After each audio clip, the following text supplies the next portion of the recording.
In this video, we are going to discuss about the types of solution. As you all know, we have different types of solutions. That is true solution, colloidal solution, and suspension. In this video, we are going to see it with the examples. Let us see what actually the solution consists of. If you see here on the board, we have written the solution comprises of two things. One is solute and the other one is solvent. Remember that solute is the substance in the solution which is present in smaller amount, whereas solvent is the substance which is present in larger amount. In this video, we are going to see the different types of solutions. Solutions are mainly of two types: homogeneous solutions and heterogeneous solutions.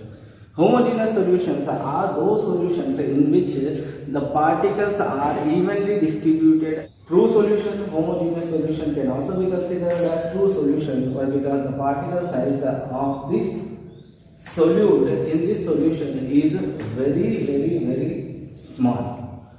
The second type of solution is nothing but heterogeneous solution. In this, we have different types of particle size in the solution. The examples for the heterogeneous solutions are suspension and colloidal solution. Remember that in true solution we have solute and solvent, whereas in suspension and colloidal solutions we have dispersion phase and dispersion medium. If you see here in suspension, we can clearly see the particles with our naked eye, whereas in colloidal solutions the particle size is smaller when compared to that of suspension and larger when compared to that of solute. Remember that true solution has a very small particle size of solute, whereas colloidal solution has intermediate size of dispersion phase, and suspension has large size particles in it which we can see with our naked eye. Let us start the experiment and let us see what types of solutions we can prepare. In order to explain the types of solutions, we have taken salt, sugar, chalk powder and Dettol. Okay. Here we have 4 beakers which are filled with water. Here the solvent which we are going to use for conducting this experiment is water. In addition to water, we have sugar, Dettol, salt and chalk powder. Let us see what type of solutions we can prepare by using all these substances. First of all, let us see this. We have taken salt and we are going to add that salt in water. When we add salt into the water, we will see that the salt will get disappeared. From this we can come to a conclusion that the salt is getting dissolved. If you see closely, you can see that the salt is getting dissolved in the solution. When we mix it properly, you will see that there is no salt exist in this solution as because it is evenly distributed among the solution.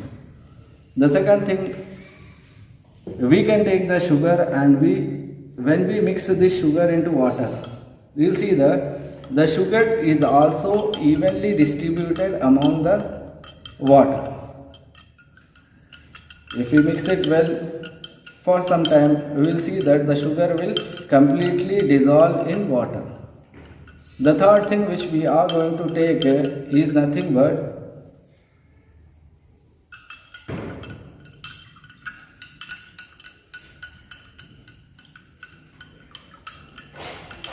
if you see here, we are mixing the sugar in water and sugar is getting dissolved in water, but it is taking some time as because the sugar particles are of large size when compared to that of the salt.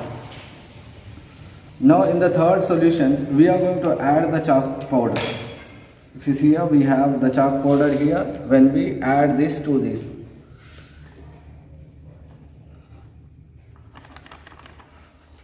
we will see that when we try to dissolve this chalk powder, we will see the chalk powder in the solution.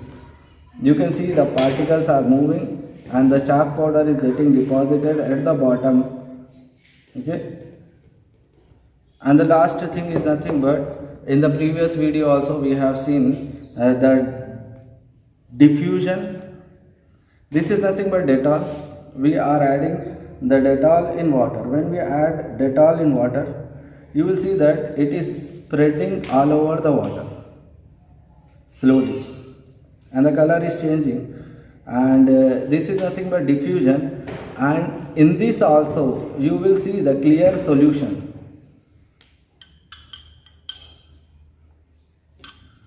Now let us see which one is which solution.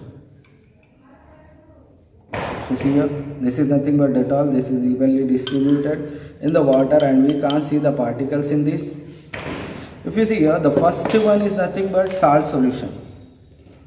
It is a clear solution, and the salt is completely dissolved in water, and the salt particles are evenly distributed in the solution. The second one is sugar solution. It is also evenly distributed in water. And the third one is the chalk solution. If you see here, the chalk piece particles are deposited at the bottom. If we mix it again, they evenly distribute in the solution. But if we place this for some time, again these particles will deposit it at the bottom. And the fourth one is Dettol solution. In this, if you see, the solution is evenly distributed, but the thing is, it is not a true solution. The only true solutions are these two are true solutions. Why? Because we can't see the solute in this. This is a colloidal solution. Why? Because the particle size is greater than the true solution, but it is less than the suspension. And the last one, this is known as suspension. Why? Because the particles can be seen with our naked eye. Remember, if we can see the particles with our naked eye in the solution, then that type of solution is considered as suspension. If the particles cannot be seen with the naked eye, but the size of the particle is more, it is considered as colloidal solution, and this is nothing but true solution.